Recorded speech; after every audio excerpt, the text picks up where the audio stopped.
Sama bele bele ye. Mama umu dili dengele itae ko ye. Mama dusi soko dengele itae ko ye. Mama umu dili dengele itae ko ye. Mama dusi soko dengele itae ko ye. Ala yeso die femela. Ay ne temene nyona bela. Ala ye hera bari kene ye. Bebe barka dama sabaye. Mude misenu bebe iba fe. Ali makroba bebe iba fe. Ne koba de gerabula. Jinya beka kula ne de togola. Ne jugu debe yera sangana. Ani rabute ne beke fanye. Nunu bebe sanga kane toye. Ube na do kone tae daga ye. Atomo tigi ya manga balula. Nasanga tigi ya manga tigula. Ala yeso masayalela. Umudili deme sana yelena bi. Umuso dembe teke nganaye. Ngana mine nganaye. Wala muso dembe teke samaye. Sama bele bele ye. Muso dembe teke nganaye. Ngana mine nganaye. Wala muso dembe teke samaye. Sama bele bele ye. Mama umudili dengele itae ko ye. Mama dusi soko dengele itae ko ye. Mama umudili dengele itae ko ye. Maliyan wa assalamu alaikum. Ami maliyan be foka be wala yimando watina malikono ni malikoka maliyan siglendo jien yoro ni watina ka auka jemuka mandi kono ni ko ye l'émission Charno Decrypte ko Charno ka wala awye jemuka mun ka sigira aw jamana don ye kuna funi mun be ka be jamana kono ko una faka bon akuna funi mun be ku kera sababu ye ninga seka do jamana de be da kono ni watin da madon ngono ka ira ka fo o kuna funu ambe o de wala awye aka to dunkana to maliyan ka ira ka fo ni watini na aka émission damnena ni o Charno Decrypte kuna funi mun be ko ubambolo ni watina kuna funi grimondo kuna funi mun do annafa bi auka kosobe aba kalama ka fo anga wulika jona nga chesri jamana kono o yi albi lafia bilibili o segara mari kono chokumuna aga émission mandini o Charno Decrypte sponsorisé par la boisson W7 ka ira ka fo anga wulika jona nga chesri kuna funi bilibili baw o nyini nundo Mamadou Jefaga ale ben krefe bi mumba to andaka sega maga kuna funi gelemauna ni watina sujet bilibili ba sabadi bambulu malion o amba damene ni ibawan ni ayra boraka ye Ibrahim Sissoko ni uba wole ko ibawan donc kun temene ibawan ni malion abora ne reka plateau sanvela la abe boraka ye anana ka sabu ke ka album bilibili ba de labin de watina ayra kanumba anika fara jamana de beka mumba to aleka seka ta malion kuna wolo choko muna o kum kono anya ka fo ibawan na yingal chama tenku ala aboraka kumunume o yingalu kono nana nya yinga ka fongo ivoirion keme ka komun blasinka ni uye ka laje dongi de la ngana mun be kubi Afrique kono ka seka u jansa o kono nana ibawani ya ira ka foko namaro be ka kala ko namara kera la parce que ali ay ka fo aka point ko ni o be ka yele sanfe ngale balla ka ye u ya le ka point ci tukuni ko ya le dabali ban o abole ma fe ibawani ka kuma kan atara primidi barakela o amgo soro ko sobe anyama muni o doye mulare o iwarion ka dongi de la badoye donc ambole ma fe ka fo u ye kuno foni u yame ibawani kuma kan munu fo u yame ko sobe ka sababu ke malion ibawan koni a nomera kun ka ke meilleur artiste de l'Afrique de l'Ouest ni o Afrique wurudu dugian fo yi Afrique de l'Ouest donc a keraka ulu artiste meilleur yi donc a jansana kosobe donc ayra boraka ye watini na angongo ni niso jako yi jamana dem peka donc ibawan na nyogo chama mali artiste ni nganaw donc mo be ko siraka jamana kuna wulu anga bulika jo o yi ka seka jamana donc kuna foni nyenamala donc ibawani anga laje primidi mo ye ibawan to foka iraka foka kera meilleur artiste de l'Afrique de l'Ouest donc on ni amina jeka o de laje watini kumurina ana klaka sikingana platoka donc anga je anko laje nyoko fofolo Reda Fawaz pour le prix du meilleur artiste Afrique de l'Ouest. Bonsoir tout le monde, donc c'est Ibawan. Ibawan, artiste rappeur malien. Il est représenté. Est-il représenté ce soir? Sinon, nous appelons Dibé Cravate pour recevoir le prix. Voilà. Voilà. Dibé.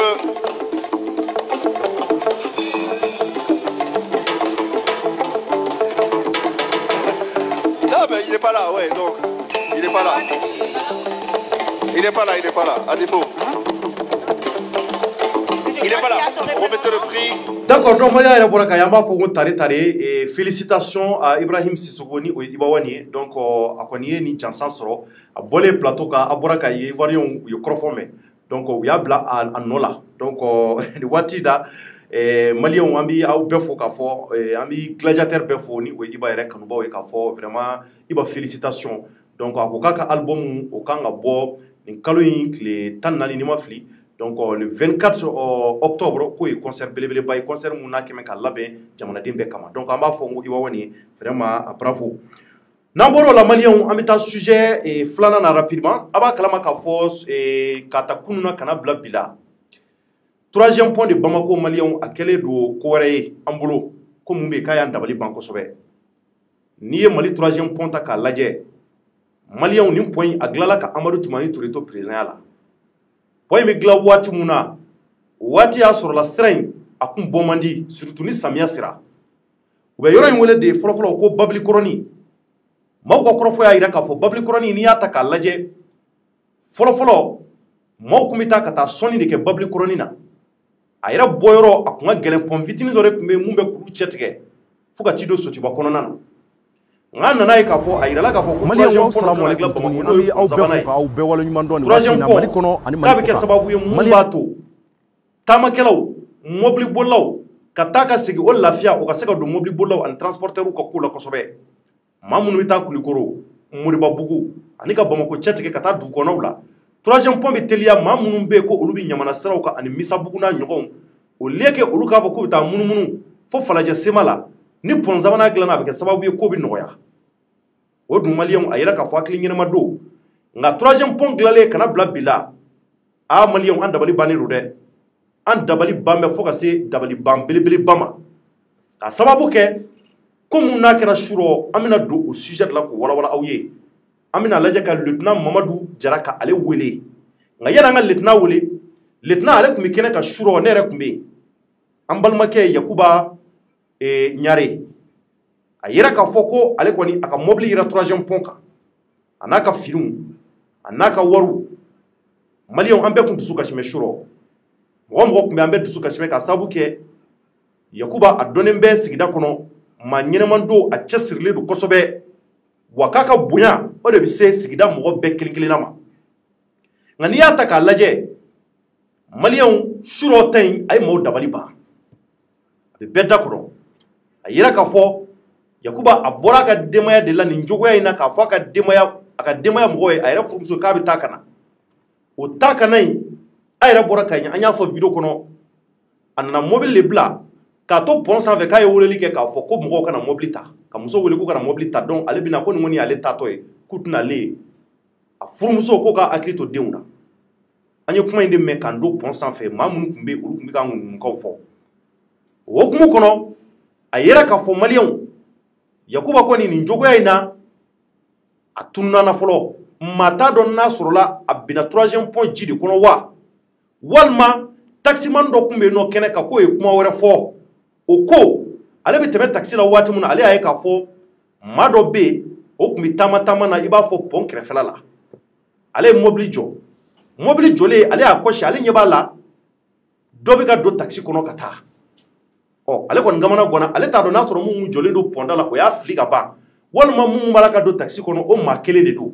k'ale ferekera kuma in kɔni fɔra maa caman ko est ce que taximan ye tiɲɛ fɔ est ce que a ma tiɲɛ fɔ a kɔni bɛ ka mun fɔ maaw kɔni t'a dɔn nka nin de kɛra ale ka version ye ka ɲɛfɔ finitigilakaw ye n'o ye polisiw ye o hukumu kɔnɔ Maliens a yɛrɛ k'a fɔ ko in ye maaw dabali ban bɛɛ ta tor'i kɔnɔ nka le lieutenant Mamadu Jara ale tun bɛ kɛnɛ kan kow carila o sababu la an fana y'a fɔ k'a bila k'a fɔ n ko an bɛ dugawu kɛ ala k'a kɛ Yakuba Ɲare a kɔni donna taxi kɔnɔ ka taa sabula denbayaw ani terimaw olu bɛna to ɲɛnɛfin na olu miirilaw bɛna janya bɛɛ ka laɲini ye a ɲuman ka se ka sigi denbaya kɔnɔ o de y'an ka laɲini ye wa ko Yakuba yɛrɛ ko comptable don an y'o de mɛn ko société Ɲare fura la dugu jɛlen an y'a mɛn k'a fɔ sapeur pompier ani ka fara bozow kan olu ko fɔ dugu ka jɛ mun b'a to u bɛ se ka recherche ka se ka approfondir k'a ko tɔ dun ka ɲɛ k'a lajɛ n'u sera ka maa ye ji in kɔnɔna na ko sabula ji in fanga kun ka bon an bɛ samiya de la ji in bɛ ka taa sira mun kan a fanga ka bon ko hali ni maa bɛnna kɔnɔ a tigi tɛ se ka ye o yɔrɔ bɛɛ a bɛ fɔ ko kɔfɛ peut-être 2 jours ou 3 jours plus tard sɔgɔmada in na n ye weleli kɛ k'a lajɛ n'a sɔrɔla sapeur pompier baarakɛlaw u taara a yira k'a fɔ k'u taara ka taa ko in ɲɛɲini k'a dɔn baaraw bɛ ka sabati waati mun na anw yɛrɛ tun bɛ ka bɔ ko wɛrɛ kɛyɔrɔ la waati mun na maliyɛnw an nana tɛmɛ ka na yɛlɛ 3e point yɔrɔ la an bɛ ka na n'an bɛna ko ɲɛɲini n'a sɔrɔla Yakuba ka ko a tɔ bɛ sira jumɛn kan weleli bilala ka ne yɛrɛ cɔrɔnɔ sɔrɔ o y'a sɔrɔ ni n ka équipe bɛ ɲɔgɔn fɛ Mamadu Jefaga ninnu n'a ɲɔgɔnw weleli bilala k'a yira k'a fɔ cɔrɔnɔ an tulo b'a la k'a fɔ ko maa wɛrɛ ye moto bila ko k'a cun ka jigin ji la dɛ ne ko n ko cogo di a tigi ko pourtant o kuma de bɛ maaw da kɔnɔ dɛ n k'o bɛ se ka kɛ ka moto bila k'a fili ka jigin ji la n k'a kunkolo kɔni ka ɲi walima mun kɛra e ye mun mɛn o kow kɔnɔ u ye mun de fɔ u ko tari a ye gulɔ min walima mun kɛra ale fana na a tigi ko ma ko cɔrɔn n tɛ se k'o f'i ye nka n'i taara ko ɲɛɲini a bɛ ɲɛ n ko ne yɛrɛ filɛ ka surunya 3e point na ne n sera yen finitigilakaw bɛ gɛrɛ u la k'u ɲininka maliyɛnw o hokumu kɔnɔ n nana surunya 3e point na n ɲɛ b'a la jama kɛmɛ ka 3e point sanfɛla fa tuguni motow jɔlen don mɔbiliw jɔ bɛɛ bɛ k'i kunkolo jan ne ni n ka équipe an ye mɔbili munumunu ka taa 3e point dugumana na finitigilakaw u bɛ baara la an b'u fɔ k'u waleɲuman dɔn u ka cɛsiri walayi maliyɛnw an b'u fo lieutenant colonel Jara an b'a n'a ka cɛdenw fo ani ka fara lieutenant Mamadu Jara kan polisiw tun bɛ 13e arrondissement ani 16e arrondissement mɔgɔw 16e arrondissement de taara ni ka taa cɛ in ka moto ta u ka kɔrɔfɔ la ka taa ni moto in ye nka an jigilen duguma an ye sapeur pompier ɲɛmaw sɔrɔ yen ni o ye lieutenant colonel Jara ye ale ye kuma d'an ma a bɛɛ bɔra k'o mɛn nka maliyɛnw mun y'an dabali ban cɛ mun bɛ yen ko o ye moto bila k'a fili ka jigin kuma wɛrɛ de fɔra o ta la nka n bɛna to Mamadu yɛrɛ Jara ka o fɔ Mamadu Jara yɛrɛ bɛna o fɔ k'o da aw tulo kan paraît-il que maliyɛnw ko dukɔnɔ mankan de bɛ ale furu c'est à dire a n'a furumuso a n'a woloba ni ɲɔgɔn cɛ an y'o de mɛn Mamadu Jara ale bɛna don ko la k'a walawala aw ye c'est très important a ka nin lamɛn a ka d'anw ye an ka sigida kɔnɔnaw la furusow kɔnɔ terimaw ni ɲɔgɔn cɛ furumuso ani furukɛ ni ɲɔgɔn cɛ maliyɛnw ani ka fara furukɛ yɛrɛ ba maliyɛnw an y'a ye k'a fɔ an ka du kɔnɔnaw la caman na dusukasiw ka ca k'a sababu kɛ furuso kɔnɔnaw ye maliyɛnw anw y'a mɛn k'a fɔ ko cɛ min bɛ yen k'a y'a fili ka jigin k'o ta sɔrɔla o hokumu de kɔnɔ an y'o de mɛn nka Mamadu Jara ni ale ye lieutenant ye sapeur pompier ɲɛmaa don ale de bɛna don k'o walawala an ye nin waatini kunkurunin na cɛ min yɛrɛ y'a fili ka jigin san 49 don ale ni mun y'a fili su rɔ ni o ye Yakuba Ɲare kelenw tɛ dɛ u ta tɛ kelen ye mun y'a fili sɔgɔmada in na k'ale tɔgɔ ko Siriki Buware maliyɛnw ko soudeur don a yɛrɛ k'a fɔ ko maa don maa mun don ko a tɛgɛ b'a kɔ sɔrɔ dɔɔni ale de jɛlen don ni du kɔnɔna fɛn caman ye du kɔnɔna fɛn caman bɛ ale de jɛlen don n'a bɛɛ ye ko o ko mana wuli du kɔnɔ u bɛ ɲɛsin ale de ma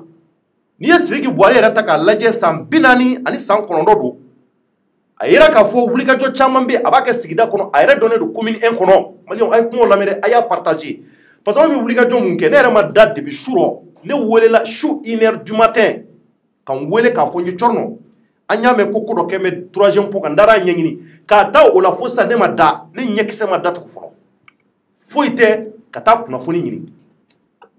kunnafoni ɲɛnama ɲinini kɔni ka di aw jamanadenw ma wa kunnafoni kɔnɔna na ko caman bɛ se ka na kɔnɔ nka a kɛ kun kɔni aw k'a dɔn k'a fɔ ko mun bɛ ka tɛmɛ jamana kan anw fana bɛ se ka conclusion mun fɔ ka da kan bɛɛ k'i hakili to i yɛrɛ la c'est très important maliyɛnw anw ka ko kɔnɔna na n'i y'a ta k'a lajɛ sigida kɔnɔ fandanya ka ca Mali kɔnɔ mankanw ka ca jamana kɔnɔ samasamaliw ka ca jamana kɔnɔ furumusow ni furukɛw ni ɲɔgɔn cɛ ani denbaw olu ni ɲɔgɔn cɛ a yɛrɛ k'a fɔ o tiriki turɔkɔ ni o samasamali o ka ca du kɔnɔnaw o de bɛ na ni maa caman dusu bɔli ye fo ka taa se u bɛ t'u yɛrɛ suicider 3e point sanfɛ n y'a fɔ n ka kuma na wulada in na n ko nin ye ne siɲɛ 5nan de ye n bɛ ka taa yɔrɔ in na siɲɛ 5 wa a bɛɛ ye suicide kelen dɔrɔn de b'a la mun da ye ale tun bɛ k'a ka fini ko maliyɛnw 3e point sanfɛ a y'a to finiko la a ka show de bɔra ka bin o fana kɛra aw ɲɛna dɛ ni ma fili ouverture média bɔlɔbɔlɔ kelen kan ale ka show bɔlen ka bin ale ko k'a b'a sama show de nɔ a cɛnɛna maliyɛnw k'a bɔ k'a bɛn ji la o kɛra ale taalen ale kɔfɛ tɔn 4 fɛn bɛ ko ne taara la u bɛɛ y'u suicider de muso dɔ n'a denw olu ni dafalen jiginna ka bɔ 3e point kan n'a ka 4x4 ye k'a yɛrɛ faga maa t'a dɔn kun min na o y'o kɛ o kɔfɛ an balimamuso dɔ o fana taara yɛrɛ suicide mais a fɔra ko hakilibana tun bɛ o la a y'o fana mɛn su rɔ mun kɛra a y'o ye sɔgɔmada in na fana nin fana mun kɛra a y'o ye 24 heures maa fila ka taa yɛrɛ suicide 3e point kan o kan k'an jɔrɔ maliyɛnw o kan ka to anw kunnafonidilaw da kan ka don a la nga mina lieutenant wori ni oye lieutenant Mamadou Jara ye ale tun bɛ kɛnɛ ka suro a n'a ka cɛdenw n b'a fɔ k'a wale ɲuman dɔn a ka cɛsiri a n'a ka wulikajɔ la k'a yira k'a fɔ sapeur pompier polisiw gendarmew maliyɛnw ninnu bɛ anw de kama surtout sapeur pompier an kana ɲinɛ sapeur pompier kɔ dɛ u wulikajɔ kɛ anw jamanadenw anw ka lafiya don wa anw da o ta a kɛnɛ ninnu kan an bɛ t'u bɛɛ dafalen sɔrɔ yen sapeur pompier baarakɛlaw nin waati in na an bɛna Mamadu sɔrɔ ni o ye Mamadu Jara le lieutenant Mamadou Jara an bɛna sɔrɔ nin waati in na Ouverture Media bɔlɔlɔ kan ka se k'a ɲininka ko ninnu tɛmɛna sira mun kan a yɛrɛ bɛ se ka mun sɔrɔ ka fɔ a la a b'o da aw bɛɛ tulo ka jamanadenw o la an bɛ conseil fana di ka fara a kan bɛɛ ka ɲɔgɔn sensibiliser lieutenant salamu alaikum. Wa alaikum salam. Somɔgɔw bɛ di? Tari baasi t'i la? Nba nin waati in na maliyɛnw de tulo b'i la Mali kɔnɔ ani Mali kɔ kan. An y'i wele baasi tɛ surɔ e ne yɛrɛ tun b'i 3e pont sanfɛ Yakuba Ɲare ka recherche la k'a ko tiɲɛ dɔn. Sɔgɔmada in na fana 13h waati i ka mɔgɔw tun bɛ yen ani ka fara i yɛrɛ ka ɲɛmɔgɔ kan ni o ye lieutenant colonel ye Jara ye. Maintenant an y'a mɛn ko mun fana ye moto bila bi ko fana ka histoire ko c'est très compliqué k'a ni a furumuso ani a yɛrɛ ba ko de mankan kɛ an y'o de mɛn an t'a dɔn ni tiɲɛ don maintenant e bɛ se ka mun sɔrɔ ka fɔ an ye a ka ko la ale ta kɛra sira jumɛn kan? Ale an tɛ se ka fɛn fɔ a kɛkun kan. Kuma ni n ka foli bɛ n ka ɲɛmɔgɔ ye kosɛbɛ fɔlɔ n bɛ se ka don kuma la ni m'olu fo. Kosɛbɛ u tulo b'i la nin waati in na. Parce que ɲɛmɔgɔ n'an bɛ baara fɛn o fɛn la baarakɛminɛnw fɛn o fɛn b'an bolo n'an bɛ ɲinini kɛ n'olu ye Ala ni ɲɛmɔgɔ ɲumanw kosɔn o baarakɛminɛn an y'olu sɔrɔ. O ɲɛna. Parce que Joseph b'an bolo min bɛ jigin ka boli di kan ka recherche kɛ. Il y a des sauveteurs b'an ka denmisɛnninw bolo minnu bɛ jigin ka recherche kɛ di kɔnɔ. Très bien. Donc an b'a foli kɛ ka taa an ka ɲɛmɔgɔw ma fɔlɔ. D'accord, merci. O ɲɛna. O tɛmɛnen kɔ. Nin ko fila nin kɛra ɲɔgɔn nɔfɛ. Sur ta. N'o an alertera o la 3e pont kan. Ko mɔgɔ dɔ ye mobili jɔ k'i fili di kan di kɔnɔ baji kɔnɔ 3e pont kan. An alertera. Ne ka équipe sera ne ɲɛ dɔɔnin. Mais ne yɛrɛ sera 1h45 wagati. An ye fɛsɛfɛsɛliw kɛ. Ka taa mobili min sɔrɔ kɛnɛ kan. Ani fini minnu sɔrɔ kɛnɛ kan. Ani seere minnu bɛ kɛnɛ kan. Olu y'a yira n na ko du kelen Ɲare n'a bɛ f'a ma ko Yakuba Ɲare comptable Ɲare Fura ko o ka minɛnw don. O seereya la tigɛra mɔgɔ minnu fɛ anw yɛrɛ fɛ yen o kɛra Ɲare Fura tigi yɛrɛ ye. D'accord. O ko ale ma k'ale ka baarakɛla don ale ka comptable don depuis u bɛ baara daminɛ ɲɔgɔn fɛ depuis service yɛrɛ daminɛ fo ka na se bi ma. Donc ale se ka fili a bolominɛw ma mobili min b'a bolo ale b'o dɔn téléphone min b'a bolo ale b'o dɔn ale b'a musow fana dɔn. D'accord. O y'a sɔrɔ wagati kelen na a yɛrɛ wolo dɔgɔnin fa kelen ba kelen tun bɛ kɛnɛ kan an n'olu fana kuma na. D'accord. O bɛɛ y'a yira la k'a fɔ ko do kelen Ɲare don n'a bɛ fɔ o ma ko Yakuba Ɲare comptable Ɲare Fura. D'accord. N bɛ se ka min fɔ a ye fɔlɔ Yakuba ko kan o y'o ye. O y'o ye. D'accord. Mais Yakuba ta la komi an y'a mɛn ko taximan dɔ ko k'a ye dɔn fara dontɔ ye mobili kɔnɔ tari yɔrɔ i yɛrɛ o kɔrɔ fɔ mɛn pont sanfɛ. D'accord, mais o ko bɛ sira jumɛn kan tara ni taximan min y'u contacté la hali bi wa walima a sera ka fura jumɛn sɔrɔ o ko la? Aya anw kɔni anw ye baarakɛla minnu ye anw ye ka ɲini ji kɔnɔ k'a dɔn n'a bɛ ji kɔnɔ k'a dɔn k'a labɔ. D'accord, donc o de y'aw ka baara ye. Mais o renseignement olu kunnafoni ninnu olu ɲinibagaw ye polisiw ye parce que n sera yɔrɔ min na n ye a fɔ n ko ka 13e arrondissement polisiw wele n k'olu ka na pour que bolofɛn ninnu ka fɛsɛfɛsɛ olu ɲɛna. Parce que ko minnu b'a la olu bɛɛ de polisiw de nana n'o bɛɛ ye o tɛ anw ka baara ye. D'accord. D'accord. Maintenant bi tilegan na ta dun mototigi.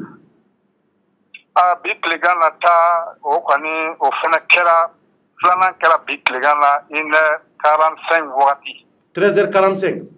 Ouais, on a alerté au là. Ko moto tigi dɔ nana sisan ka moto jɔ k'i fili ji la. O y'a sɔrɔ an ka jilamɔgɔw fɛnɛ bɛ kɛnɛ kan ye.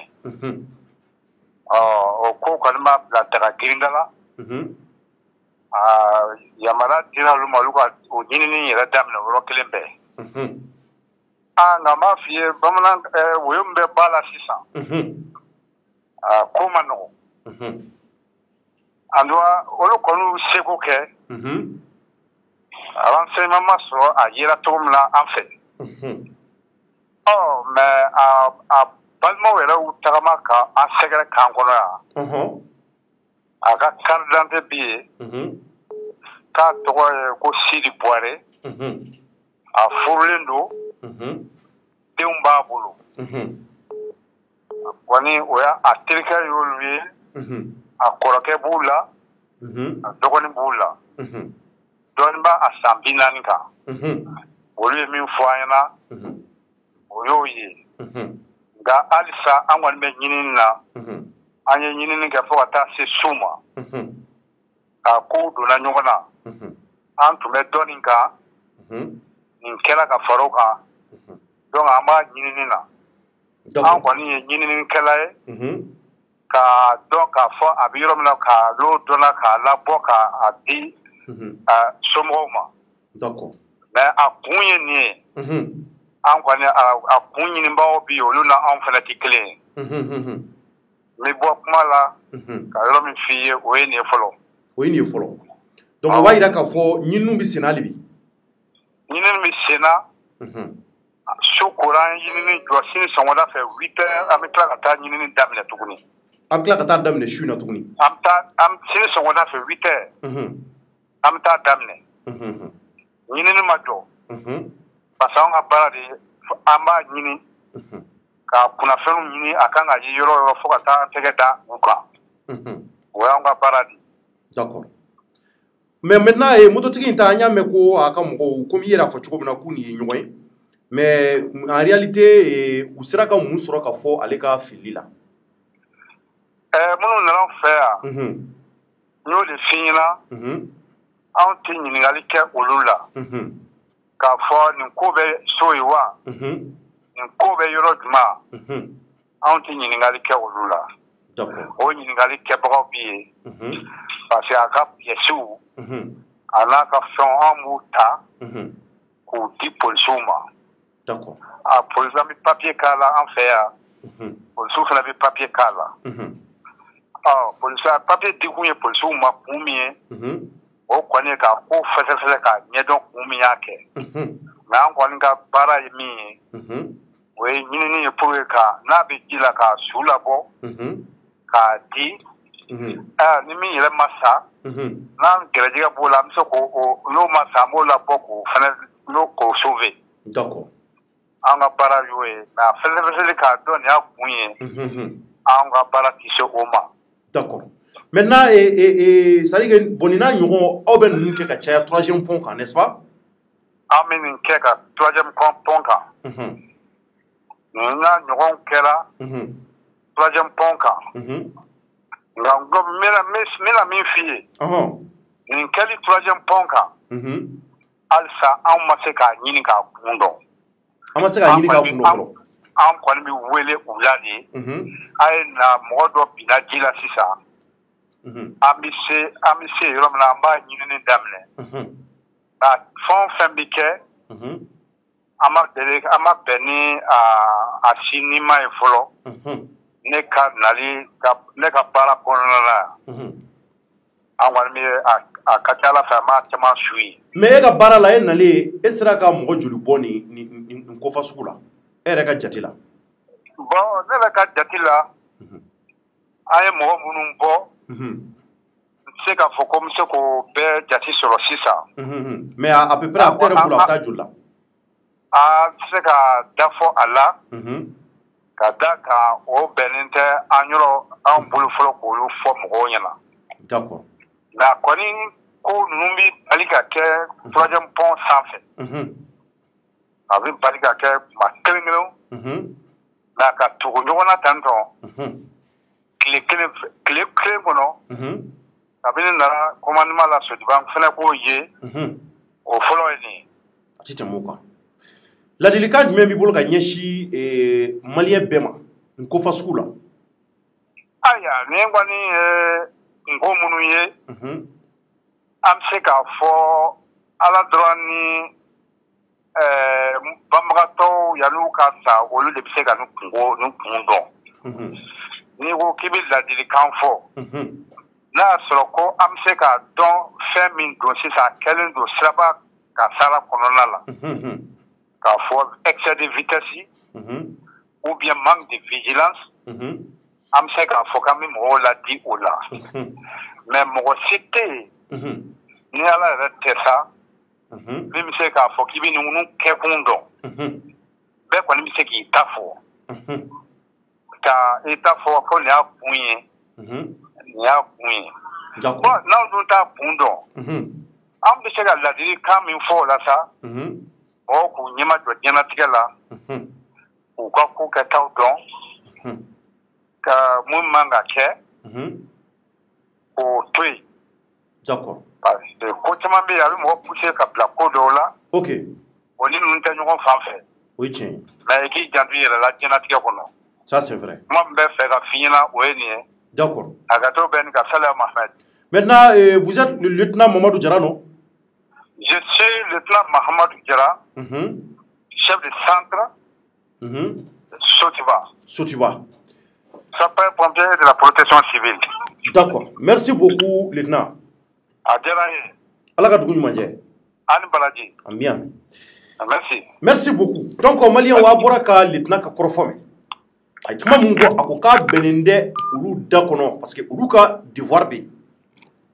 Nka n'i ye ko ta k'a lajɛ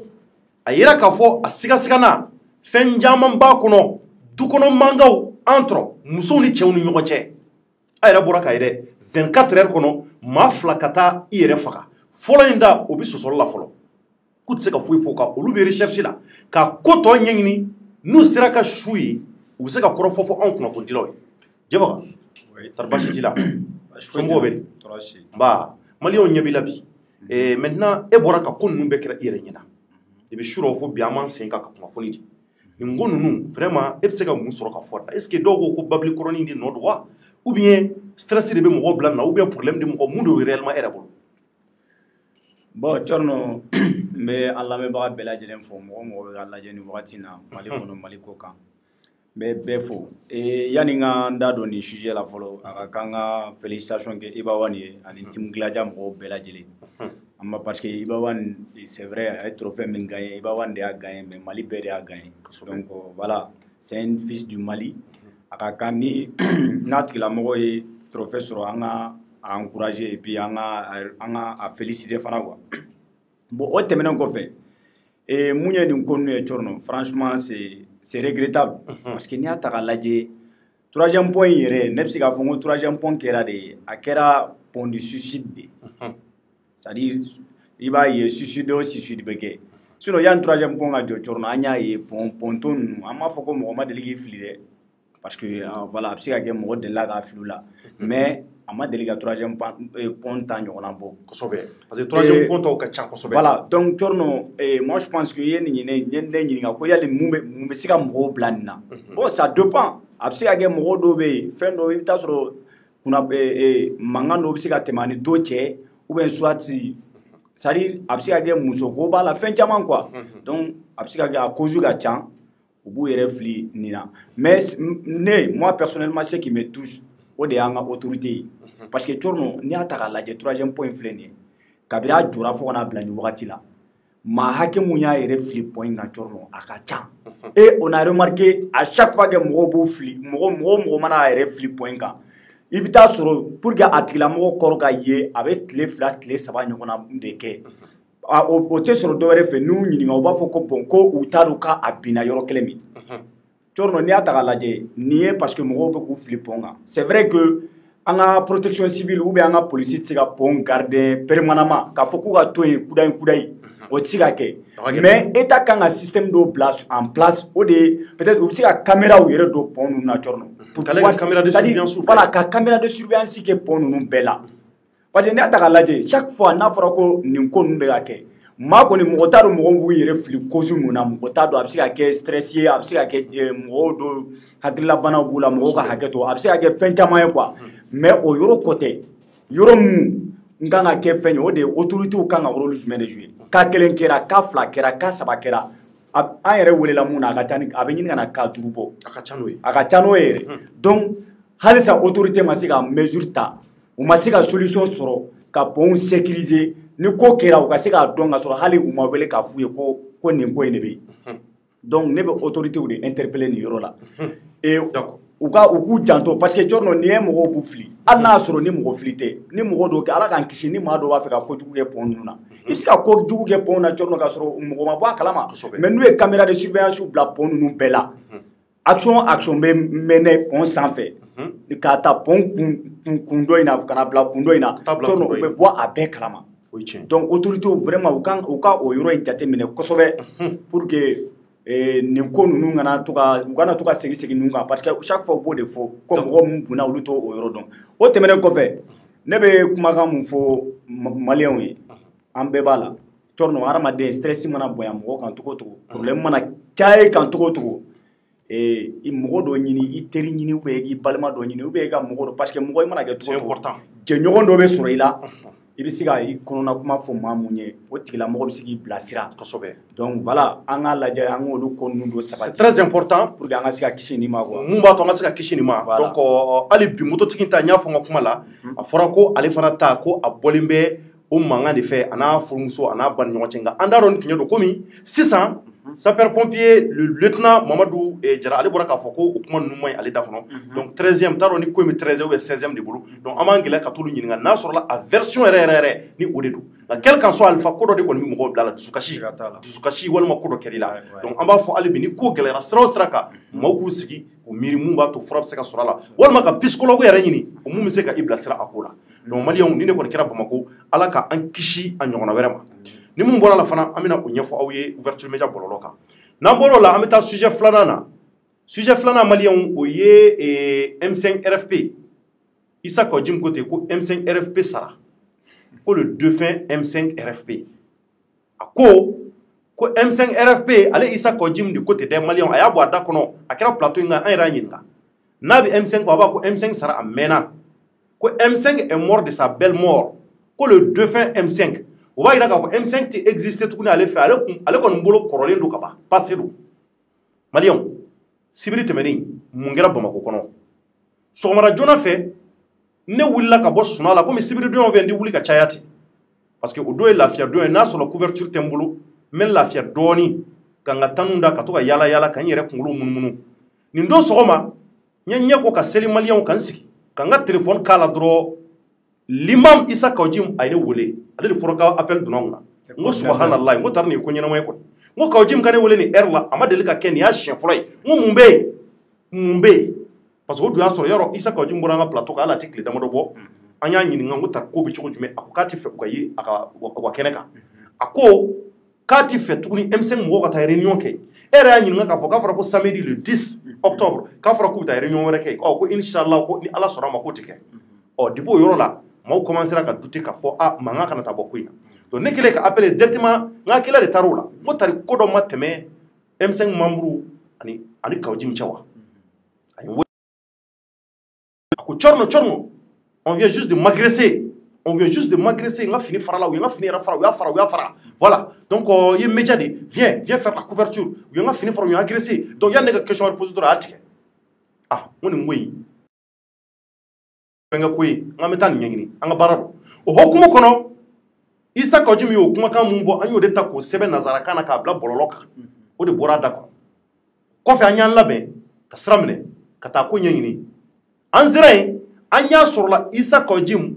u tun bɛ réunion na a tilala a bɔra a ye kuma caman fɔ a ka fini faralen don a y'a jira maaw la f'a b'a munumunu ka to k'a yira donc aw yɛrɛ ɲɛ b'a la cogo min ni ko ko fini faralen bɛ f'a yɛrɛ kɔrɔtɔ munumunu ko 3 4 kɛ c'est-à-dire k'a yira k'a fɔ ko fini farala yɛrɛ kosɛbɛ quoi c'est comme si que c'est-à-dire ale yɛrɛ bɛ fɛ ka fini faralen yɛrɛ yira parce que faralen yira mɔgɔ la k'a farala yɛrɛ kosɛbɛ to yɛrɛ ka kɔrɔfɔ y'a yira k'a fɔ ko fini faralen sɔgɔma ko Isa Kawujimi ye tile bɛɛ kɛnɛ ka yala n'a ye Bamakɔ ka yira mɔgɔw la ko 9h waati k'a yira k'a fɔ k'ale ka fini faralen don donc o b'a yira k'a fɔ Isa Kawujimi kɔni ko in kɔni a y'a médiatiser mɔgɔ bɛ mun na a y'a médiatiser ka ɲɛ donc o k'ale taara bɔ a soma dɔw fɛ ka taa yira k'e tɛ ka fini fara cogo la ko M5 jeunesse de dɔw ye nin bɛɛ fɔ nka a yira k'a fɔ ko sɔgɔma yanni Isa Kawujimi yɛrɛ ka se M5 RFP siège la Maɲanbugu faso kɔnɔna na ko jeunesse mɔgɔw k'u ye video dɔ kɛ video kɔnɔ ko kuma caman fɔ kangarida kumaw ka ɲɛsin dɔ ma Isa Kawujimi yɛrɛ kumakanw an bɛn'u k'a la sisan maaw k'u lajɛ n'an tilala kumakanw lamɛnni na an tila ka segin ka na ka hakililataw fɔ k'o kɛra sira jumɛn kan Isa Kawujimi yɛrɛ mun fɔ bɛɛ ka se ka taga fɔ a la aw ni ne an ka jɛ an b'o bɛɛ lajɛ ɲɔgɔn fɛ. Mun bɔra an cɛ la an bɛ an cɛ siri Mali mun fɔra ni changement bɛ kɛ a bɛ kɛ M5 a tigɛlen don Isa Kawujimi de la Semasi a tigɛlen don Isa Kawujimi de la bɛɛ b'a a jɔyɔrɔ la an filɛ nin Semasi da la bi samedi donya in na an bɛ Semasi da la ni Kawujimi dalen don a yɛrɛ la a kana anw sɔrɔ yan n'a dalen don a yɛrɛ la ko force de l'ordre k'u b'a ale lamɛn a kana anw sɔrɔ yan. An bɛ yan bi an bɛ yan sini wa an tɛ bɔ yan fɛnɛ fo ni Semasi ye yan siège bila wa M5 réunion bɛ kɛ kɛrɛnkɛrɛnnenya la nous les jeunes an bɛ na o de tun b'an bolo. D'accord Malien an yɛrɛ bɔra ka o video lajɛ M5 jeunesse olu de ka video filɛ Kawujimi yɛrɛ tilala ka nin de fɔ an ye kɔfɛ ko i y'a ye u ye video mun kɛ sɔgɔmada fɛ a yɛrɛ tun bɛ ka baser nin video de kan k'u ye nin de kɛ sɔgɔma sɔgɔma bɛ se k'a fɔ ko Kawujimi ko k'u tɛna na Semasi la k'olu kɔni nalen filɛ olu filɛ wa olu nana maintenant n'i ye kow ta k'a lajɛ kumaw durula Kawujimi yɛrɛ kuma caman fɔ k'a fɔ k'ale bɛna plainte du kama parce que k'u y'ale agresser f'a ka so k'ale ka yɔrɔ de don k'ale de dutigi ye k'ale de bɛ ji sara ale de bɛ yɔrɔ yɛrɛ wari sara kalo kalo wa ko k'a fɔ tuguni ko kana ale yɛrɛ bugɔ f'a yɛrɛ ka du kɔnɔ a yɛrɛ halala du kɔnɔ k'o tɛ bɛn k'a bɛ plainte don ka wulikajɔ kɛ a ko la maa mun ye nin ko in kɛ ne yɛrɛ sera ka n gɛlɛya ka se ka maa dɔw sɔrɔ k'u ɲininka n ko Kawujimi b'a la k'a fɔ ko aw y'a agresser ka kumaw caman na u y'a yira k'a fɔ k'olu ma Kawujimi agresser ko Kawujimi ko fini mun faralen filɛ k'olu m'a ka fini fara k'olu m'a ci nka Kawujimi kɔni y'a yira k'a fɔ k'ale tira a y'a yira k'a fɔ k'a ka fini farala nka ne y'a ɲininka ko taara jogin na wa ko k'a ma jogin k'u kɔni ye fini fara ko fini kɔni farala yɔrɔ min na kɔni ko b'a yira k'a fɔ ko tɔ kɔni dama tɛmɛna donc je faga e yɛrɛ tun bɛ i yɛrɛ k'o ye i y'u taabolo jateminɛ sibiridonya fɛ maliyɛn bɛɛ y'a lajɛ Mali kɔnɔ ani Mali kɔ kan maaw dabali banna Isa Kawujimi ko in kɔni a y'a médiatiser fo k'a dama tɛmɛ sɔɔni n'anw ye filmeli kɛ ne yɛrɛ taa to a ko Cɔrɔnɔ i bɛ fɛ ka dɔ wɛrɛ kɛ tuguni n ka fini yir'i la wa i b'a photo ta i bɛ fɛ ka photo joli ta photo jumɛn bɛ i bɛ fɛ k'o ta tuguni ka munumunu ka a yir'i la wa a ko kɛra cogo min na ka segin a kan tuguni wa donc a yɛrɛ k'a fɔ Kawujimi a tun bɛ fɛ jamanaden bɛɛ ka bɔ a kalama k'a fɔ ko ale kɔni agressera wa a y'a kɛ maaw y'a mɛn wa message passera mais kuma bɛ yɔrɔ mun na a ko k'a bila plainte don an y'a mɛn k'a fɔ ko kuma ɲɔgɔnɲɔgɔn bɛ ka kɛ a ko la wulikajɔw bɛ ka kɛ a ko la mun b'a to a kana se fo o sira ma nka Kawujimi ye kuma caman fɔ e yɛrɛ y'a bɛɛ mɛn ladilikanw a y'o fɔ a k'u kana s'a ka yɔrɔ la a ko bi ta kɔlɛ a kɔ tuguni a tɛ fɛ ka M5 sigi M5 su ye a ka yɔrɔ la tuguni k'u bɛ taa réunion kɛ tuguni o de ye maaw dabali ban Jefaga kuma dɔ b'i bolo ka fara nin kan wa. Oui Cɔrɔnɔ i y'a fɔ cogo min na effectivement an ye Kawujimi wele ni plateau kelen de kan don mun na an ye publication ye Semasi page kan an y'a wele k'a ɲininka publication min kɛra est ce que Kawujimi e yɛrɛ de don wa a ko ale yɛrɛ de don ale de y'a fɔ ko M5 est mort de sa belle mort donc M5 sara sacogo ɲuman na donc u k'ale ka siège n'a ma ɲa déjà k'a fɔ ko M5 sara ale dun bɛ gouvernement la parce que a y'o de fɔ ko maintenant la Semence fait partie du gouvernement parce que la Semence a un représentant ou deux je ne sais pas en tout cas u ka représentant kɔni bɛ gouvernement kɔnɔna na donc ale bɛ majorité de la opposition mun ye transition kɛlɛli kumaw ye k'ale tɛ se ka jɛn n'a ye olu kumaw ka taga kɛ ale ka siège la donc M5 u jɛra de k'a fɔ ko IBK ka taa donc n'a ma ɲa ko IBK taara ka ban k'u k'a lajɛ ko u k'ale ka yɔrɔ kɔni vraiment u k'a sɛbɛn quoi Cɔrɔnɔ donc an y'o a weleli kɛ a y'a sɛbɛntiya k'a fɔ ko effectivement k'ale de don bon ne yɛrɛ y'a ɲininka kɔrɔfɔ kɔnɔna la ne ko n ko Kawujimi n ko mais n ko M5 RFP mɔgɔw tun bɛ Semasi la bi et puis u y'a yira k'a fɔ ko samedi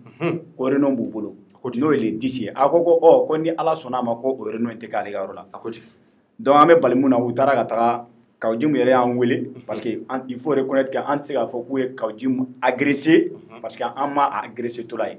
mais Kaoudim kɔni ka weleli sera an ma k'a fɔ an ɲɛna k'a fɔ ko a agressera an taara fana a y'a yira an na k'a fɔ k'u y'a ka duloki fara bon duloki farali bɛɛ lajɛlen y'a ye Kaoudim ka duloki farali cɔrɔ duloki farala kabiri 11h ou bien 10h Kaoudim ye Bamakɔ bɛɛ yala n'a ye mɔgɔ ma n'i taara Kaoudim b'a fɔ i b'a fɛ ka photo de ta wa ou bien i b'a fɛ ka filmer de ni filmer dɔw yɛrɛ ko yɛrɛ k'ale a ye photo ta la k'a ko k'a bɛ fɛ ka dulon a ka salon kɔnɔ o cɔrɔ dɔ bɛɛ b'a to a ka to ka lajɛ quoi ne hakili b'a la don su ne ye direct dɔ lajɛ page dɔ kan a kɛra vers 19h comme ça 19h environ 19h 20h ne ɲɛ b'a la bazin mun faralen don Kaoudim kun sigilen don a ka salon kɔnɔ n'o bazin de o bazin kelen cɔrɔ dɔ bazin fara in ma tɔ to a la dɛ donc voilà u nana ka na Kaoudim ko k'u y'a ka bazin fara bon moi je pense que nin tun ma se nin na o parce que déjà Kaoudim a y'a fɔ aw ɲɛna k'a fɔ ko bon a kana se a ka yɔrɔ la ne bolo jo t'a la non c'est pas parce que n b'a fɔ k'u jo t'a la n m'a fɔ k'u jo t'a la parce que Kaoudim kɔni y'a fɔ cogo min na k'u y'ale agressé k'a ka bazin fara n'a y'a sɔrɔ olu de y'a ka bazin fara dɛ cɔrɔ o man ka Kaoudim ka bazin fara c'est-à-dire que ils peuvent mais est-ce que hali n'a sɔrɔ o ma bazin fara e bolo u jo b'a la mo cɔrɔ ni mɔgɔw ka mais Kaoudim de n'i y'a ta k'a lajɛ M5RFP ni M5RFP ta k'a lajɛ o jɔn de ye M5RFP jɔn de ye u ka réunion ka daminɛ Semasi la Kaoudim yɛrɛ ka kɔrɔfɔ la a b'a fɔ k'ale de ye a wele kan bila u bɛɛ lajɛlen ma k'u kana ko ale de ye wele bila ale de taar'u bɛɛ ɲini k'a fɔ k'u kana u ka fara ɲɔgɔn kan u ka M5 sigi yan'a ka kɛ M5 ye Troïka de kun don Semasi ani EMK ani FSD olu de kun don au départ c'était ces trois maintenant a nana comme jama farala kan mouvement nana bonya u y'a yɛlɛma k'a kɛ M5 ye mouvement du 5 juin rassemblement des forces patriotiques donc a yɛlɛmana ka ko o de ye Kaoudim ko k'ale de ci bila u ma k'u ka na maintenant ne y'a fɔ aw ɲɛna ne Kaoudim de y'a fɔ n ko ne de ye ci bila u ma k'a ka na mais kabiri IBK ka régime binna kabiri CNSP mɔgɔw ye fanga ta an y'a fɔ ko après IBK an ka kuma kɛ an y'a kuma kɛ Semasi kelen in na an ma se ka bɛn ko la parce que mɔgɔ dɔw bɛ taga ils partaient en rang dispersé dɔw bɛ taga sufɛ dɔw bɛ taa minuit dɔw bɛ taga hali fajiri moriw ni misiri bɛ ka wele wagati min na o bɛ bɛn ni dɔw tagatɔla ye u bɛ yɛlɛ c'est à dire que en rang dispersé u bɛ taa CNSP la donc k'ale y'a yira k'a fɔ ko bon kabiri yen Semasi kɔnɔna la k'u to yɔrɔ ale y'a yir'u la k'a fɔ ko bon kabiri kelen an ma bɛn fɛn na dɛ wa n'an taara Kati fana n b'a fɔ k'a fɔ k'an ma bɛn kelen na n'a taara fɔ yen k'an bɛnna n b'a fɔ Surasiw ye k'a fɔ k'an ma bɛn kelen na cɔrɔ je pense que l'idéologie de Kaoudim là c'est-à-dire peut-être a bɛ se ka kɛ a man di mɔgɔw dɔw de ye k'a faamuya bon dɔw fana bɛ se ka il y a certains aussi qui peuvent lui traiter d'un traître parce que u b'a fɔ ko Kaoudim tun bɛ ka laɲini mun kɛ a b'a ka jo fɛ non cɔrɔ Kaoudim a été très logique wallahi ni mɔgɔ o mɔgɔ ye Kaoudim tagabolo la ye kabiri a daminɛ la kabiri IBK binna il a été très logique et il a donné des explications il a tout dit a ko k'ale ko M5 sara parce que ils n'ont pas trouvé c'est-à-dire un compromis après le départ d'IBK ko ni IBK taara an bɛna bɛn a kan M5RFP a ko kɔrɔlen o tun bɛ document de kɛ o n'u tun ye document kɛ ale Kaoudim tɛgɛnɔ de tun bɛ k'a la ale bolonɔ tun bɛ kɛ gafew la k'a yira k'a fɔ ko ale b'a la parce que u mɔgɔ saba de tun b'a signé Kaoudim Shogel ani Chokmar olu mɔgɔ saba de tun bɛ M5RFP mɔgɔw ka communiqué bɛ signé mais kabiri Kaoudim y'a yira don min na k'a fɔ ko a t'a la Kaoudim y'a yɛrɛ ta a tɛ u ma communiqué mais est-ce que n'a yɛrɛ ta c'était la peine que k'a fɔ k'a bi ani maa minnu jɛra ka IBK lata k'a b'u bila porte la cogo non bon cɔrɔ peut-être Kaoudim il aurait quand même dû avertir parce que n'i y'a ta k'a lajɛ mɔgɔ minnu bɛ M5RFP la c'est des responsables comme lui u bɛɛ ye responsable de u bɛɛ c'est des je peux dire que c'est des cadres de ce pays parce que mɔgɔw minnu b'u la pratiquement ils ont été le ministre excusez-moi u kɛra ministres ye u ye poste baw occupé dugu in kɔnɔ jamana in kɔnɔna la bɛɛ b'a kalama mais Kaoudim peut-être que il aurait quand même écrire il aurait dû faire un écrit k'a ci mɔgɔ ninnu ma k'a f'u ye ko bon franchement n'u bɛ k'u wele comme a yɛrɛ y'a fɔ k'ale de y'u wele k'u ka na donc e bolo a m'o kɛ yan bon je pense pas si Kaoudim a fait ça je le pense pas parce que Kaoudim a ma kɛ n'a tun y'a kɛ a tun b'a fɔ an ye plateau in kan yan Kaoudim il a fait a y'a kɛ cogo min na a ye communiqué de sɛbɛn k'a bila a ka page kan k'a yira a ka page kɔnɔna la k'a fɔ ko bon a t'a fɛ maa ka se mais peut-être a tun bɛ se ka lettre dɔ sɛbɛn a tun b'u wele comme a yɛrɛ y'a fɔ cogo min na ale de y'u wele u ka na u ka M5 créer a tun bɛ se k'u wele o cogoya kelen na donc e bolo a kɛcogo ma ɲɛ o sira kan bon ça Kaoudim de voir ne bolo peut-être c'était la meilleure solution. Car faut si ça par exemple, quand lettre do seben ga duma boy ku wele téléphone na parce que na manye déjà yu wele ku kana. Donc et tout monsieur ku avertir ku to ka kele na obe ka funyana téléphone me o jorno téléphone be ko be no ya. Jani ga publier ga page ga folo. Ibu wele ka funyana ga foko bo vraiment ne koni ne kawjim ne ta fa ka senga semasi yoro la blé. Donc à tout monsieur ka ke o to la. Mais peut-être que pour kawjim la meilleure manière de communiquer, la meilleure manière d'annoncer ka fu ɲɛna k'u kana se bilen ale ka semasi siège la o de ye ka communiquer kɛ a ka page kan donc a y'a ka communiquer kɛ a ka page kan maintenant semasi mɔgɔw ils ont pris acte et je vais dire M5 ils ont pris acte du communiqué de Kawjim Kawjim ye publication min kɛ u ye acte ta la parce que u y'a dɔn Kawjim ka communiqué kɔfɛ on a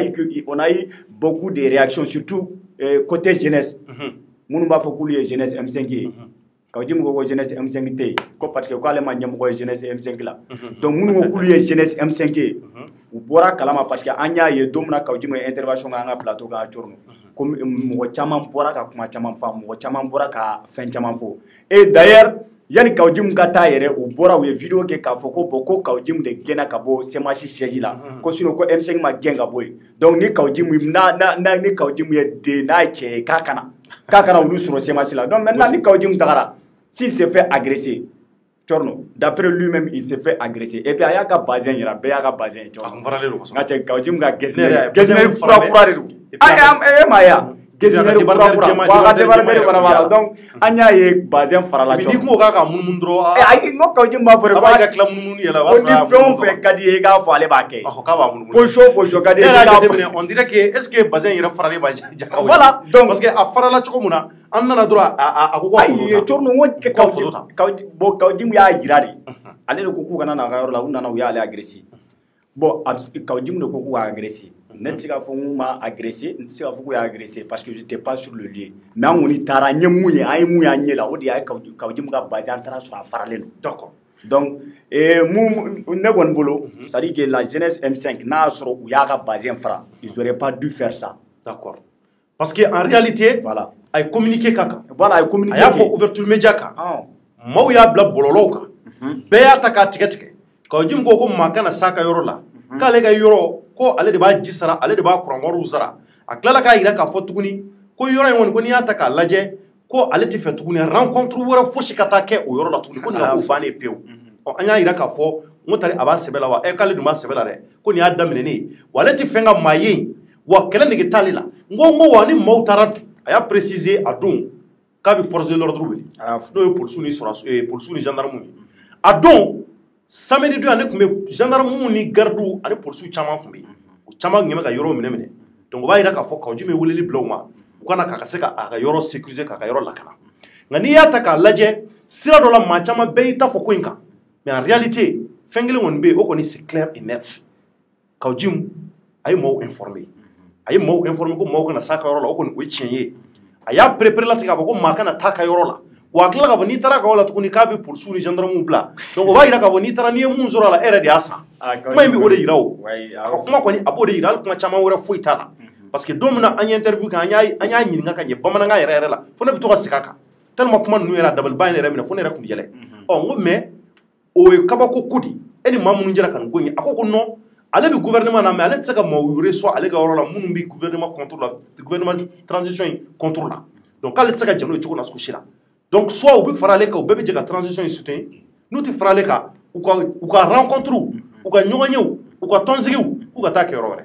k'ale kɔni ka yɔrɔ tɛ ko nin y'o bannen ye wa don min na an taara fini kun fara mɛ an y'a ye yɔrɔ in furalen don k'a jɛ kosɛbɛ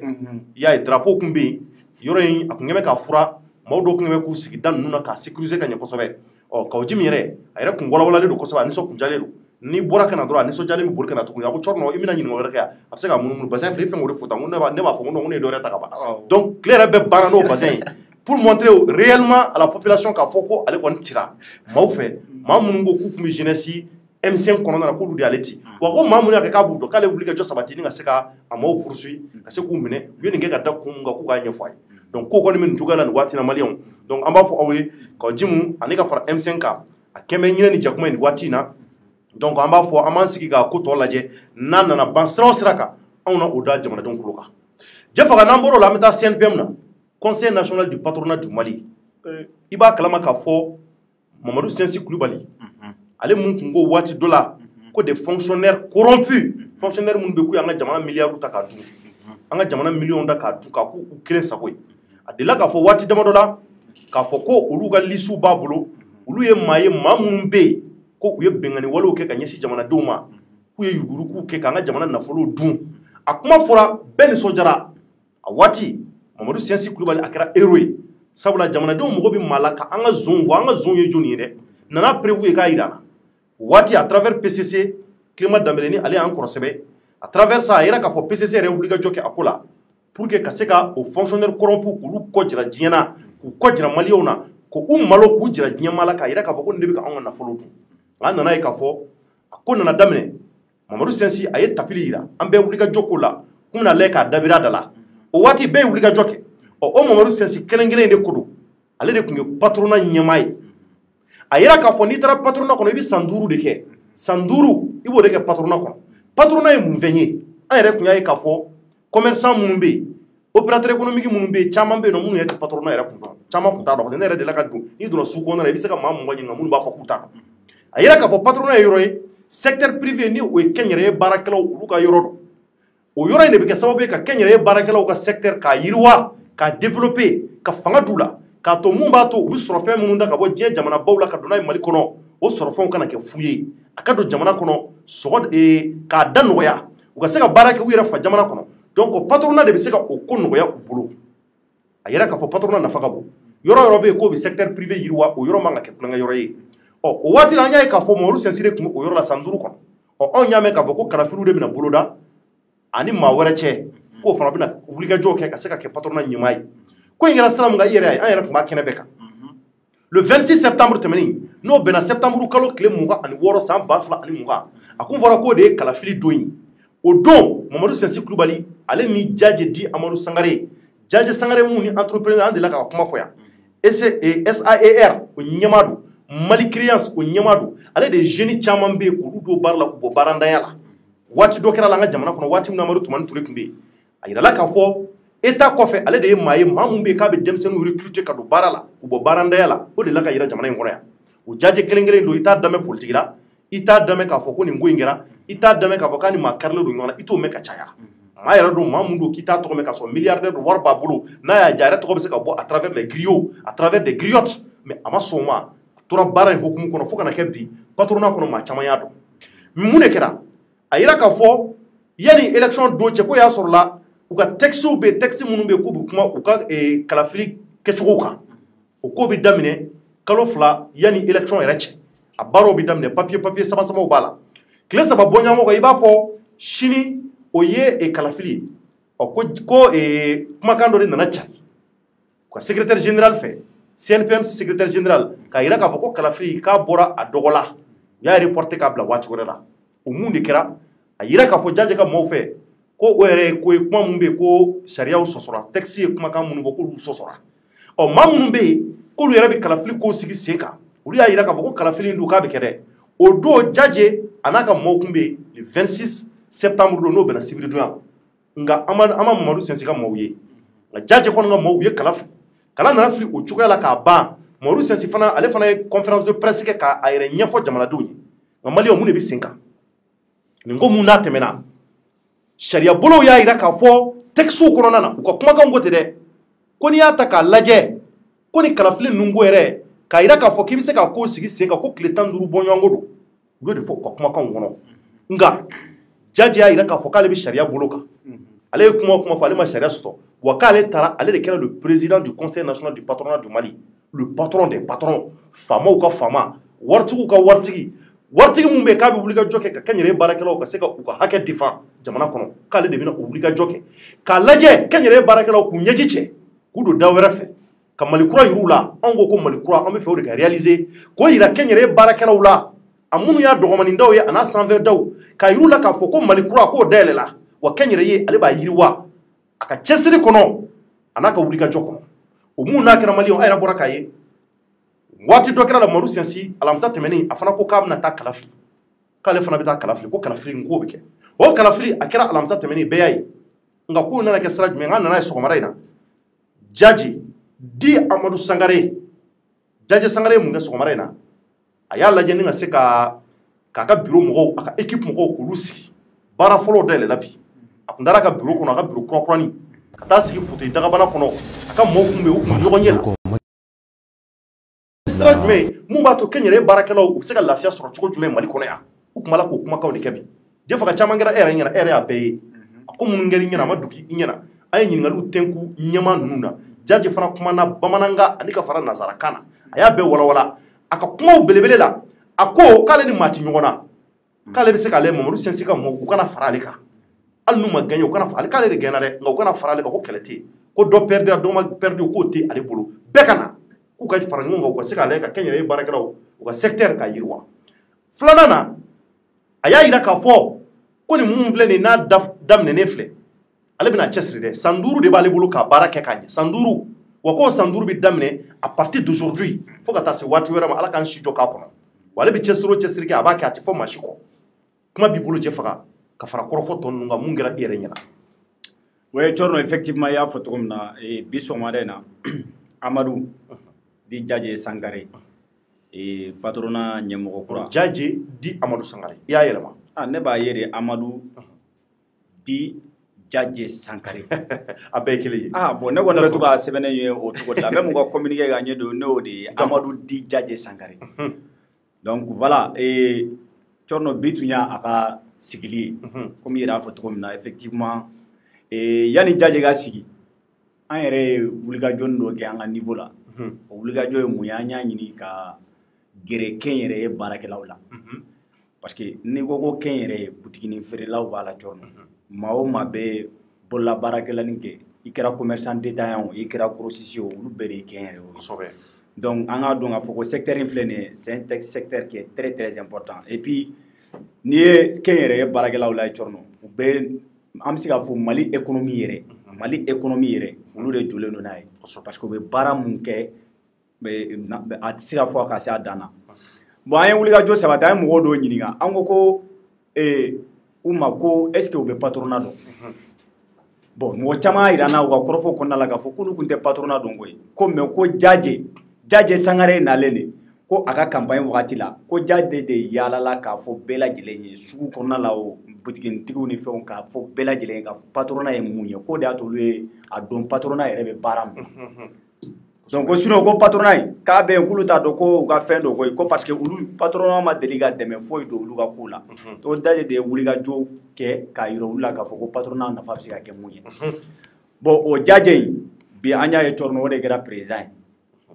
ye kɛnɛ kan ye patronat kɛnɛ kan ye CNPM Thierno an taara sɔrɔ policiw tun bɛ yen dɛ policiw bɛ yen gendarmes bɛ yen ɔ u nana ka na Jaje sécuriser ko patron kura nana donc a donna a n'a ka bureau kura n'i yɛrɛ y'a fɔ cogo min na i ka kɔrɔfɔ la maa caman tun bɛ yen Mali waritigi caman tun bɛ yen donc u fara ɲɔgɔn u réunion kɛ ne yɛrɛ y'an dɔnbaga caman y'a kɛnɛ kan o tɛmɛnen kɔfɛ a y'a fɔ a ka kɔrɔfɔ kɔnɔna la ko ale ka 5 ans ale b'a fɛ a ka kɛ inclusive de c'est à dire que bɛɛ lajɛlen ka don a la k'a fɔ ko bureau kɔrɔ mɔgɔw k'u tɛ don ale ka mandat kɔnɔna la k'o t'a la ko bureau kɔrɔ ko yɛrɛ tɛ yen ko ale Jaje kɛlen président ye o kɔrɔ t'a yira k'a fɔ ko tɔw ma kɛ président ye ko fɛn wɛrɛ de don k'o tɛ dɛ ko maa si ma perdu Thierno ko bɛɛ de gagnera ko ale kɛra président ye o dɔ in kɛra président ye o ko Thierno ko Mali de bɛ c'est à dire que c'est le Mali qui gagne donc ale kɛra président ye ale tɛ dɔ in jate a t'a ka adversaire jate i n'a fɔ perdant mais a b'a fɔ dɔrɔn ko c'est le Mali qui gagne bɛɛ k'u tɛgɛ di ɲɔgɔn ma u ka baara kɛ ɲɔgɔn fɛ walasa secteur privé bɛ se ka développer cogo min na Thierno n'i y'a ta k'a lajɛ a ko kɛnyɛrɛye baara k'a bɛ retard la trop donc ale Jaje a nana n'a ka programme de ye a bɛ parce que il faut reconnaître que Jaje tun bɛ patronat kɔnɔna la a tun bɛ bureau in na troisième vice président de kun don donc a y'a fɔ ko n'i y'a ye ale y'i kanbɔ parce que ale y'a dɔn k'a fɔ ko fɛn caman de bɛ yen blocus caman de bɛ yen Thierno n'ale Jaje yɛrɛ ta don min na a bɛ se ka yɛlɛma don a bɛ se ka ko yɛlɛma cogo min na o de y'a to ale yɛrɛ y'i a ka candidature to donc olu yɛlɛma olu kan ka taa tagabolo ka Thierno ale kɛlen don k'o bɛɛ fɛɛrɛ tigɛ don n'a nataw la a bɛ na a n'a ka équipe mɔgɔw u ye fɛɛrɛ mun tigɛ yanni baaraw ka daminɛ a baaraw bɛ taa ni sira minnu ye Thierno a bɛ don ka détailler maliyɛn bɛɛ lajɛlen wa kɛnyɛrɛye a n'a bɛ kɛ bɛɛ lajɛlen de bɛ bɔ a kalama Kosɛbɛ. wa a ma mɔgɔ bɔ mɔgɔ la hali butigintigi hali Ko bɛɛ welelen don a la. ko bɛɛ lajɛlen donc voilà a ye olu kumakan de fɔ voilà a tɛ tɛmɛ o ka jɛ faga n bɛ yɛrɛ fo k'i waleɲuman dɔn an b'a fɔ Jadje Sangare ko a bienvenue patronat kɔnɔ ko il est désormais le patron des patrons faamaw ka faama mun bɛ yen k'a bɛna sanga don commerçant détaillant na a bɛna sanga don kɛnyɛrɛye baarakɛlaw la a bɛna kɛnyɛrɛye baarakɛlaw bila fɛn bɛɛ sanfɛ sabula i ye kuma dɔ fɔ c'est très important ni kɛnyɛrɛye baarakɛlaw ka yɔrɔ ma bila en valeur a bɛ jamana kɛ fantan jamana ye kojugu olu ka yɔrɔ c'est très important valeur kan ka d'u la u kan ka dɛmɛ kosɛbɛ fɛn o fɛn bɛ yen k'o bɛ se ka u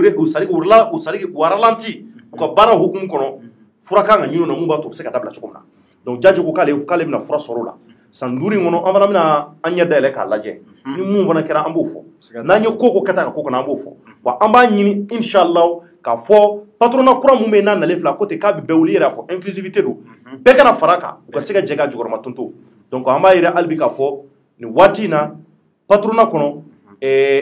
patronat kɔnɔna na an b'a fɔ Jadje kɔni ale kɔni taara sigi fauteuil kan an yɛrɛ taara don fo a ka bureau kurakurani kɔnɔ 4e étage an yɛlɛla ka don jumɛn wɛrɛ kɔnɔ ascenseur de tɛ yan o sumalenba in ne yɛrɛ ascenseur butoni tigi a dayɛlɛla n ko ne n kɔ sɛmɛ nɛgɛ in na de n ko an tɛ nin dɔn dɛ an ye marakaw ye an ma dege nin na n kɔ sɛmɛ nɛgɛ in na de ka nɛgɛ in minɛ cɔrɔ k'a minɛ ka ɲɛ ascenseur minɛ ka ɲɛ dɛ et puis n bɛ ka numéro mun b'a kɔnɔ n'a bɛ maa ɲɛnɛmini de cɔrɔ n ko tun bɛ ka numéro in lajɛ de yarɔ dɛ en cas de blocage seulement mɛ n ka téléphone da mɛ numéro ne kun ko sa e bɛ ka kuma ne tɛ k'i lamɛn o k'o filɛ dɛ ko 4e étage cɛ mun bɛ da la o ko k'a ye don nin kɔnɔ n ko jumɛn ko ascenseur ko n ko yɛlɛyɔrɔ foyi tɛ yen k'a ye don nin k'u bɛ k'aw kɔnɔ joona a y'a teliya o kɔrɔ b'a yira k'a fɔ escalier sinon ne tun bɛ yɛlɛ escalier kan parce que fɛn in filɛ a ko ka ca ne ma n ko ne tun b'o dɔn de n yɛlɛ n donnen ascenseur kɔnɔ ko 4e bouton dɔ bɛ yen ja i b'o digi n'o digila dɔ da de filɛ ka sɔgɔ a da la da sɔgɔra n ko subhanalahi donc nin y'an datɔ ye an yɛlɛla fo sanfɛla la an bɛ ka taa fɛn min bɛ ka taa n'a ye wa a bɛ maa ɲɛnamini yɔrɔ dɔ b'a kɔnɔ ni ɲɛnamina i b'o minɛ ka ɲɛ an selen fo 4e étage Jadje ko ye Jadje ka yɔrɔ ye garde corps kun jɔn bɛ da la olu kun ka bon ka ja subhanallah veste kafuru kun b'u la u ko tara an nana mun na n k'an nana Jadje ko k'an ka na k'u bɛ kɔnɔna na k'u b'a la ka contacts ta u ni ɲɔgɔn cɛ équipe kura ye u bɛna a lajɛ u bɛna baaraw daminɛ sira min kan olu ye dayɛlɛ an ye an taara don bureau climatisé in kɔnɔ a yɛrɛ kun suma bɛ kosɛbɛ bureau belebeleba a bureau in kɔni wasan bɛ kosɛbɛ maaw sigin bɛ musow fara cɛw kan muso minnu bɛ yen k'u bɛ secteur privé kɔnɔ k'u cɛsirilen don muso ŋanaw ani cɛ ŋanaw an b'a f'u ye bon vent à cette équipe ala k'u dɛmɛ ala ka hɛrɛ caman na secteur privé kɔnɔ ala k'u kuma bɔ a la n'a kɛra u y'a fɔ cogo min na ko Mali bɛɛ de don donc an bɛ fɛ ka kɛ Mali bɛɛ de ma a kana bɔ maa la kɛlɛ kow ka bɔ a la rancune kow ka bɔ a la bɛɛ ka taa ba la secteur privé ka taa ɲɛ anw fana ka lafiya sɔrɔ an ka jamana kɔnɔ an b'o ɲini Jadje n'a ka maaw fɛ u ka dɔ fara cɛsiri kan anw fana kunnafoni an b'u kɛrɛfɛ mun b'a to ka se ka u jukɔrɔma tonto baara in ɲuman na maliyɛnw ni de tun b'an bolo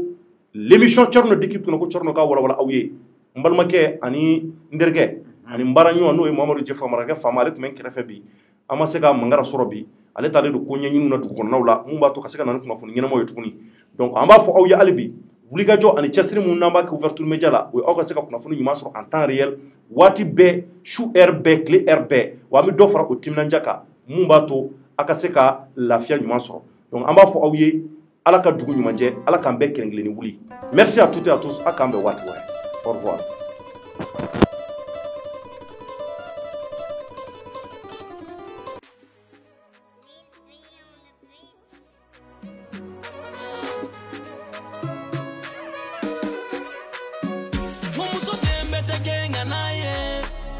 Ngana mine ngana ye, wala muso tembe teke sama ye, sama bele bele ye. Mo muso tembe teke ngana ye, ngana mine ngana ye, wala muso tembe teke sama ye, sama bele bele ye. Mama umu dili dengele itae ko ye, mama dusi soko dengele itae ko ye, mama umu dili dengele itae ko ye, mama dusi soko dengele itae ko ye. Ala yeso die gamela, ay ne temene nyona bela. Ala ye hera bari kene ye, bebe barka dama sabai ye. Wode mi senu bebe iba fe, hali makroba bebe iba fe. Ne ye koba de gera bula, jinya beka kula ne re togola. Ne jugu debe yera sanyana, ani rabute ne beke fanye. Nunu bebe sege kane toye, ube na do kone tae daga ye. Matoma tigi ya manga balula, nasanga tigi ya manga tigula. Ala ye Umudili de mesana yelena bi. Umuso tembe teke ngana ye. Mana mine nganaye, wala muso dembe teke samaye. Sama bele bele ye, mo muso dembe teke nganaye. Mana mine nganaye, wala muso dembe teke samaye. Sama bele bele ye, mama umudili dengele itae go ye. Mama dusi sogo dengele itae go ye. Mama umudili dengele itae go ye. Mama dusi sogo dengele itae go ye. Rabu damne domina, jugu kumana uye fame fa. Me doni barika de benego, birapu tega fani ne togo ma fa. Te veye le kele ube desera, abela bana